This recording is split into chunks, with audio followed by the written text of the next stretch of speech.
कायनात में अल्लाह ताला सबसे पहले किसको पैदा करा?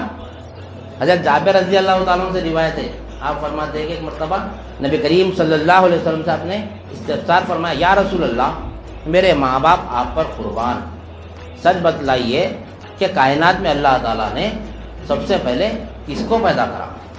तो नबी करीम सल्लल्लाहु अलैहि वसल्लम इरशाद फरमाते हैं कि ऐ जाबिर रज़ी अल्लाह तआला अन्हु, कसम उस ज़ात की जिसके कब्ज़े में मोहम्मद की जान है सल्लल्लाहु अलैहि वसल्लम, अल्लाह ताला ने सबसे पहले तेरे नबी के नूर को पैदा करा। इस पे आज इख्तिलाफात है, जिसको इख्तिलाफात करना है करने दो। हमारा ईमान तो ये है कि अल्लाह ताला ने कायनात में सबसे पहले नबी के नूर को पैदा करा। अव्वला खलक़ल्लाहु नूरी व खलक़ कुल्लहु मिन नूरी, नबी करीम सल्लल्लाहु अलैहि वसल्लम ने इरशाद फरमाया कि अल्लाह ताला सबसे पहले मेरे नूर को पैदा करा और मेरे नूर से सारी कायनात को पैदा